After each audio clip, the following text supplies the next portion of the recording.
Good morning. I am Sherry Wilkins. I am owner of Sherry T. Wilkins Hypnotherapy. I'm located in Magnolia, Delaware. I am, I'm sorry.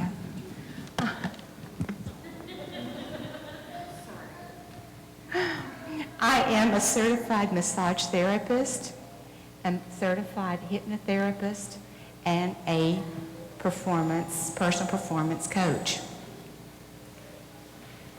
I believe that each and every day, by making a positive difference in at least one person's life, earns me that day.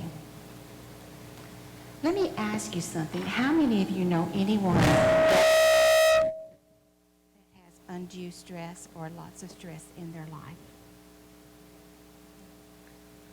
As I see the abundance of stress in the daily lives of most people, I become aware that one of my goals or one of my purposes is perhaps to improve performance by reducing stress.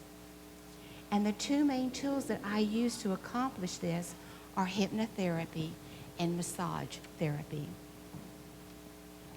Let me ask you, how many of you have ever been hypnotized? Could you repeat the question, please? How many of you have ever been hypnotized before? Okay. Well, actually, we all go into hypnosis each and every day. It is scientifically considered to be a natural state of the subconscious mind. And when you can harness in that powerful tool, then you can create immediate changes for success, happiness, and prosperity. The fact is that if you have ever if you've ever meditated, if you've ever played sports, fallen in love, listened to music, exercised, or even watched TV, you've been hypnotized. It's what most people call being in the zone. The first question I'm usually asked whenever I share with someone that I do hypnotherapy is, hypnotherapy, what is that? And my response is that I do behavior modification using hypnosis. And then invariably, the next response I hear is, I can't be hypnotized. I'm too smart for that. And I like that because that's my very favorite response. Because in my line of work, we find that the smartest, the most successful people go into hypnosis the fastest. If we were to remove the word hypnosis and all the mystery that surrounds it, what it really is a heightened state of suggestibility and focused concentration. You are deeply relaxed, and yet you are very aware of everything that is going on around you. The lightning bolts don't come down out of the ceiling, and I don't have to have a crystal ball or a wand or a magic or a watch to put you into hypnosis. All I have to do is talk to you using positive suggestions to change. Hypnosis works on a conscious level, on a subconscious level rather. It can quickly be used to reduce stress, stop smoking, lose weight, increase confidence, attract financial abundance, improve study habits, improve memory. When you come in for your first session, I would talk to you on a conscious level for you to determine what your goals are. And then using the power of suggestions, implement those goals under hypnosis into your subconscious mind. Some issues can be resolved in one session. Other issues may take more time.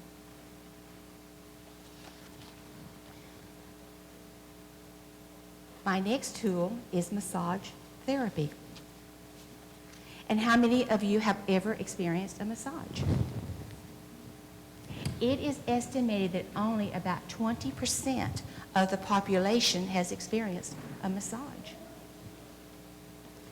Massage therapy dates back over 5,000 years ago and used by civilizations in the East and the West as a manipulation of muscle and connective tissue to enhance function, decrease tension, and used to relieve stress and to promote relaxation. The need for human touch massage therapy has been in use for more than 3,000 years. It is believed that massage therapy not only relieved muscle soreness, but also healed the spirit. It is evident that greater the advancement in technology, greater the need of human touch, as advancement in technology contributed to stress. Human touch is as important as air, water, and food. Scientists do not know exactly why massage therapy works, why it works for so many people. However, there is evidence of physical, physiological, and psychological reasons for its success. There are more than 200 kinds of massage therapy. The differences are the technique, the level of pressure and force applied, the use of lotions and powders, and the theory of school or thought. Swedish massage or relaxation massage is the most common type of massage in the United States. It includes long, smooth strokes and kneading movements. The therapist gradually increases pressure applied with his or her hand or arm or elbow. Oil and lotion may be used. And remember that a massage session, therapy session, is for relaxation. A massage usually takes place in a warm and quiet room. There may be music, and the therapist may light candles or dim the lights. Now, there are areas of your body that will be exposed only when the therapist is working on them. Otherwise, most of your body will be covered.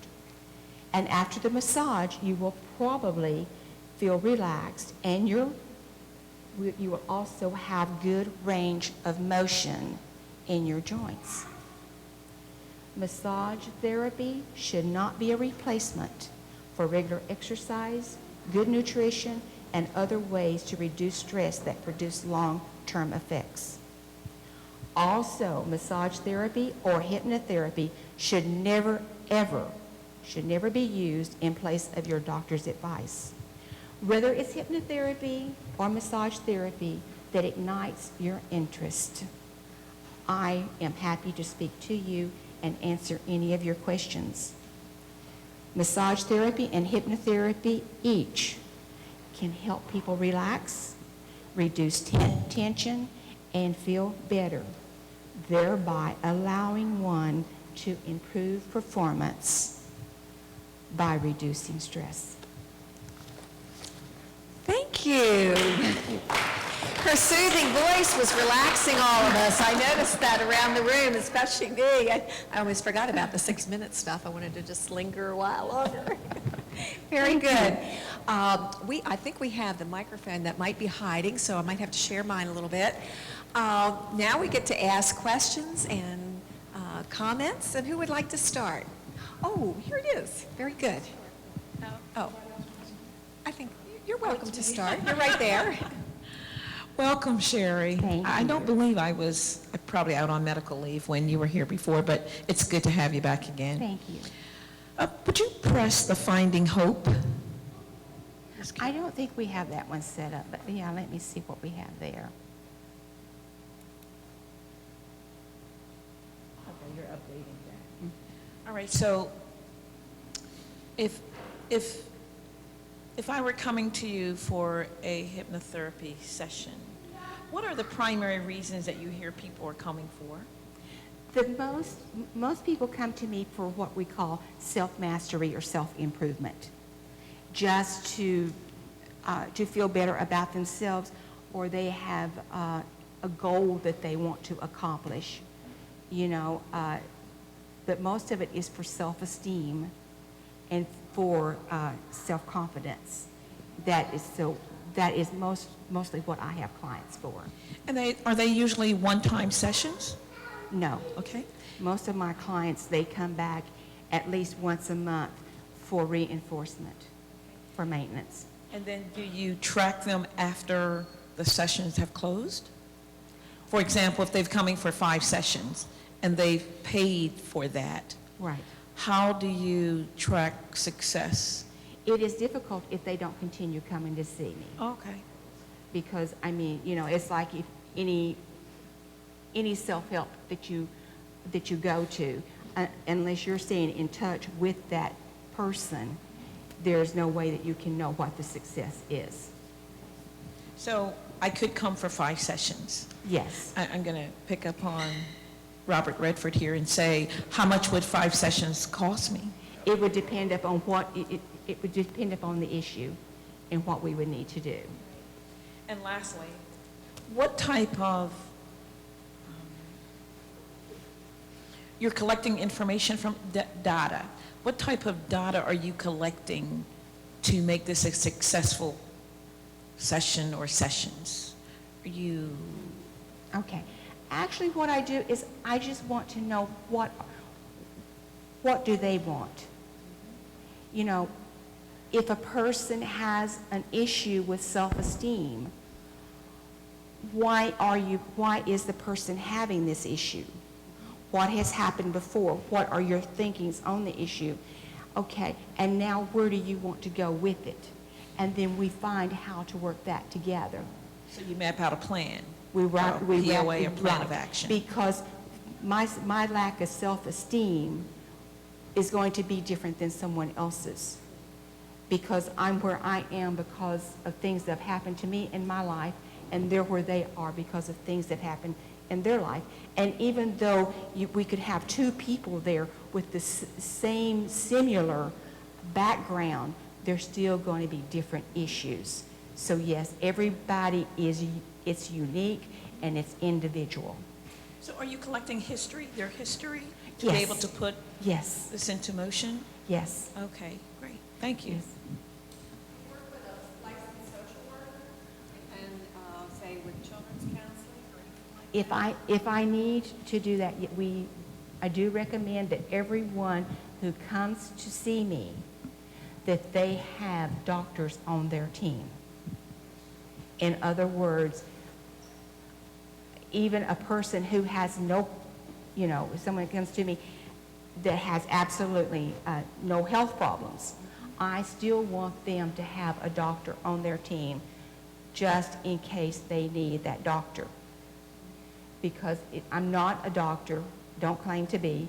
I work as an adjunct with that area. Do you ever tape your sessions? Yes, if the client wants it taped, we do tape the sessions. A lot of clients don't, but only if they request it.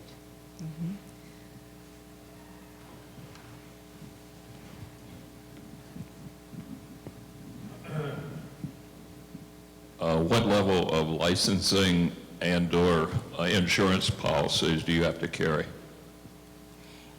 For hypnotherapy, I have to, in order to be a certified hypnotherapist, I have to do trainings each year, and I belong to the American Hypnosis Association. And then, of course, I have my Delaware license. For massage therapy, I am a certified massage technician with 500 hours of massage schooling. Anyone can get the CMT in the state of Delaware. I am a graduate of Harris School of Business, and I am in the process of taking my national exam because I have 650 hours, over 650 hours of school hours. So whenever I do take my exam and pass it, I will then be a licensed massage technician. And I have to carry liability insurance on each one of the entities. Do you, have you ever worked with law enforcement? No, I have not. You know how it is, you see those TV shows, and they have the hypnotherapists work with witness. Have you ever combined the two therapies? At this point in time, they need to be separate entities. I am working on putting the two together and looking at doing hypnomassage, yes. Additional questions, comments? How much is it?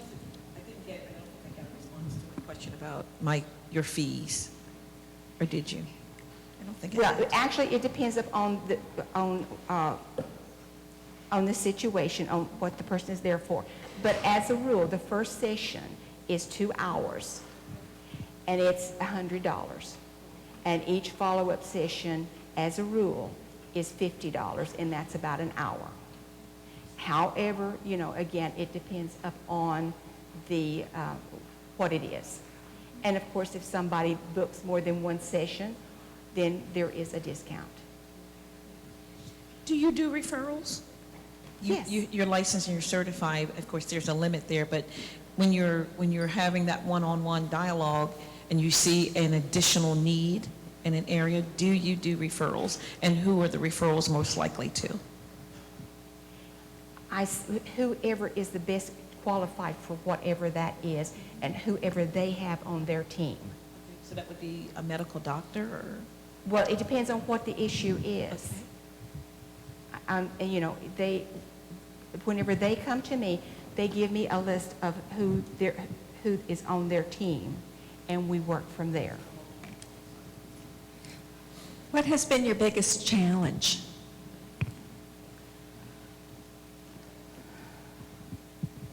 You know, I think that having a young person in the early 20s come to me and tell me, whenever I ask them what do they like about themselves, to tell me I don't like anything. I think that has been my biggest challenge. And that person today has established herself very well throughout. She's traveled the world since then.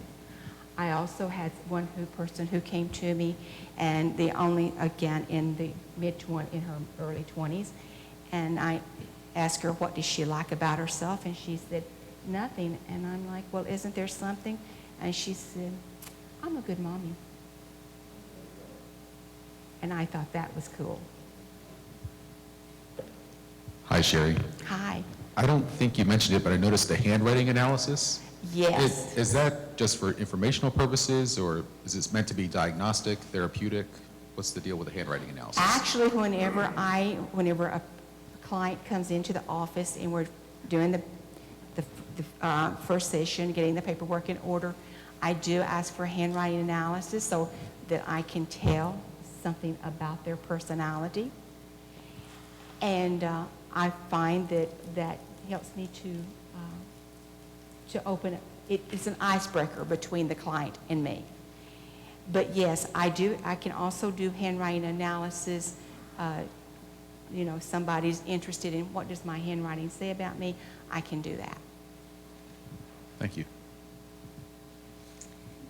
Did I understand correctly that you cannot hypnotize someone to do something that they would object to? With your mind, everything, you know, we have the conscious mind and the subconscious mind. The conscious mind is made up of logic and willpower and reasoning. And where your subconscious is made up of identification. You know, so what we have here is anything that goes into your subconscious mind has to first enter your conscious mind. And whenever someone says something to you that you disagree with, either it goes in one ear and out the other, or you fly off the handle, right? I mean, that's human nature. So you're going to refuse to allow it to go into the subconscious mind. Well, I guess I'm kind of biased because she's my aunt. And she's an entrepreneurship student. And I'm an entrepreneurship student. But she helped my son out. He was being bullied in school, and he was really down. And his doctor had put him on antidepressants because he was really stressful, and it was affecting his schooling. My son also has ADHD and bipolar. And over the summer, we went to see her, and she was working with him, and he went back and ended up, though he had to repeat the grade, he ended up passing and was in a great mood and got off the antidepressants and hasn't been on them since. So whatever she did to help him is still working. She actually took the time to make him a CD that he could listen to in case we couldn't make it there due to his schooling, so he could actually listen to her session on a CD when he needed to. I was also going through the GED program at Deltech at the same time, and I was struggling with math, and I was really getting upset that I wasn't passing or I wasn't going where I needed to be.